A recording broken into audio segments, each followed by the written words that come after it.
The footage you're seeing is home video taken by Christina Bass and her mates.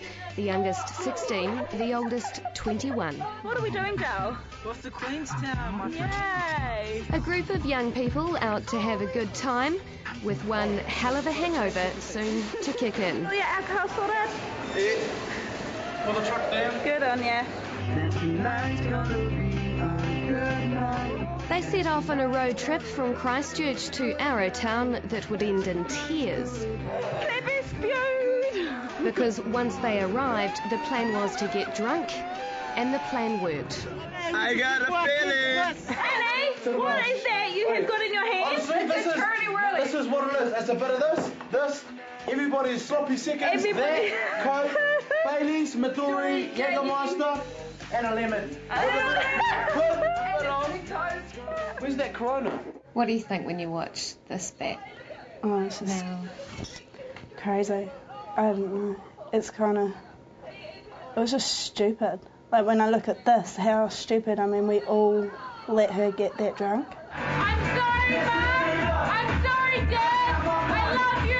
I'm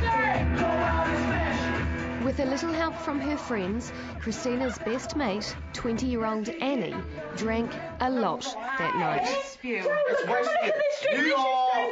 You're not gonna Can you give us It's like every alcohol that's in the house. Christina. Go. Oh! Christina. What? Go No, down. look at Annie! Yeah! In 5 minutes, That was I'm the gonna most... hit the ground. Oh no. I'm gonna hit the wall. No, can we play a drinking game? Yep. And at 3 a.m, she got into the driver's seat of her best friend's parents' car.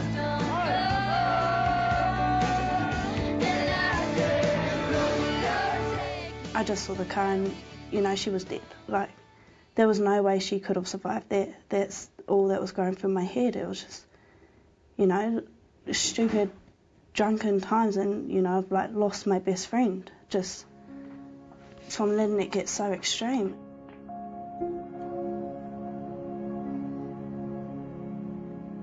It happens every weekend in every Kiwi town. Kids, literally, drinking till they drop. Most survive it, but one way or another, many don't. I'm guessing he just lost control because the back of the car hit me. Amy Duncan, for instance, is just 18 and no longer has her left leg. I used to be able to drink 2 12 boxes of 8% codeine and I'd be fine. And if I drank more than that, then I wouldn't be okay. But, like, we just drink so much. Like, we drink till we, like, can't drink anymore. Why? Why do you think you drink so much? Just because you have so much fun, like, well, it seems fun for us. Like, we may look like dickheads to, like, sober people, but for us it's fun. In April, after drinking with her mates, they'd gone to a local park to hang out. Amy sat on the street curb to make a phone call, and a car came hurtling towards her. Heard the screeching of brakes and turned around and got hit.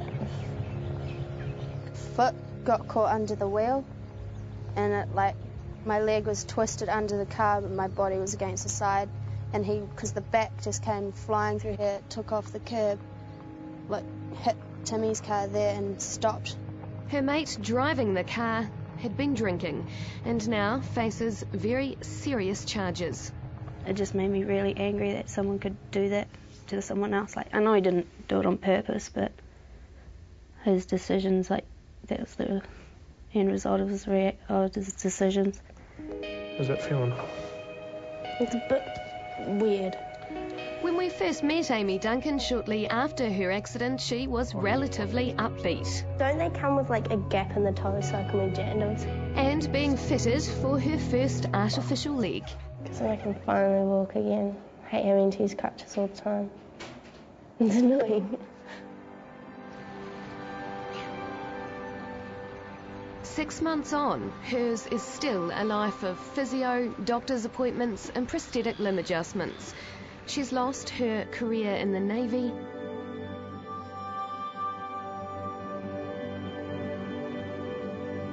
and much, much more. Now, the reality and permanence of it all has clearly hit home. I don't know if I'll ever be able to run again. And I'm quite into sports. I love playing hockey, and I don't know if I'll ever be able to play hockey again. I've lost a couple of friends about it. I can't even walk my own dog. It's just... Sorry. It's okay. It's just really hard now. Like, just simple things you can't do. For a while I couldn't carry my own food to where I wanted it to be. Had to rely on everyone else. Couldn't even clean my room because it was just too hard. Everyone looks at me different and just feels sorry for me, and I hate it.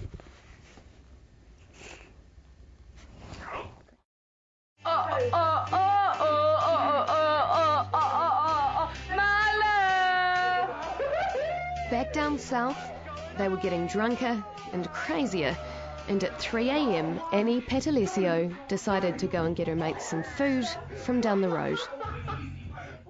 Can you see that fucking plank of wood? There's a big plank of wood and it went straight through. Yeah. Oh my fucking God. She was completely pissed. She drove, and this was the result. Fucking crazy. Fucking crazy weekend.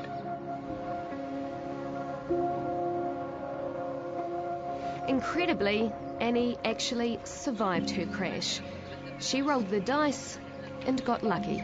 From what the police tell me is the car flipped again over the fence and landed in the pool in the direction that I came from. If she had landed the other way, it's like almost certain that she would have drowned. There's Mum and Dad's car in the fucking swimming pool with all of our shit in it. This is why you don't drink and drive. Like, actual. I can't really remember thinking I should or I shouldn't do it. Yeah. How much had you had to drink? I'd had a lot to drink, like shitloads to drink. A couple of bottles of spirits, RTDs. Yeah, a lot. Go in there! Go! Drink it! Oh! Good on ya! What did you think when you saw yourself on tape? I thought, what an idiot. You dickhead. What are you doing? When you look at the footage, you can see, from having a normal party, having a normal fun time, and you can see it getting more extreme and more out of control. And it was kind of, what really hit me is that no one knew that enough is enough, and no one knew when to say no, and things did get out of control. Fuck! Annie's pleaded guilty to drink driving and dangerous driving and has now lost work, her freedom to travel, to drive, to continue the carefree life of a 20-year-old. I know it's definitely put my family and my friends through a lot. The community in Arrowtown, I know they've been put through a lot as well.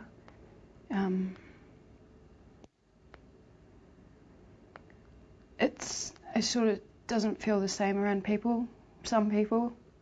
Sorry. Feels like I've lost a lot of respect, lost just people's trust in me and things like that. Yeah.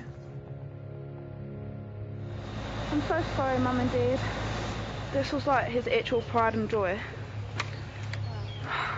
Oh my fucking God. There's not too much you really can say to a teenager for them to listen. I've thought about it quite a bit. I've also been asked that question before, but I really don't know what to say that's going to stop a teenager from getting behind the wheel drunk, or even just like being silly with their drinking or whatever. Like, if you tell a teenager not to do something, they're going to want to do it more.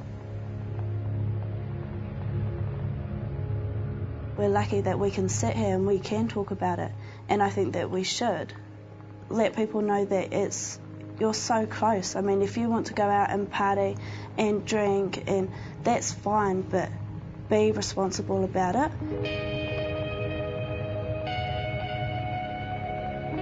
It's not worth it. It's not worth risking my own life, risking somebody else's life. It's not worth putting my family through all this, you know, pain and suffering and stuff, or everyone. It's not worth it, and I definitely wouldn't wish it upon anybody else or anyone's family. I'm just lucky to be alive and lucky to still be here with my family and friends, and yeah.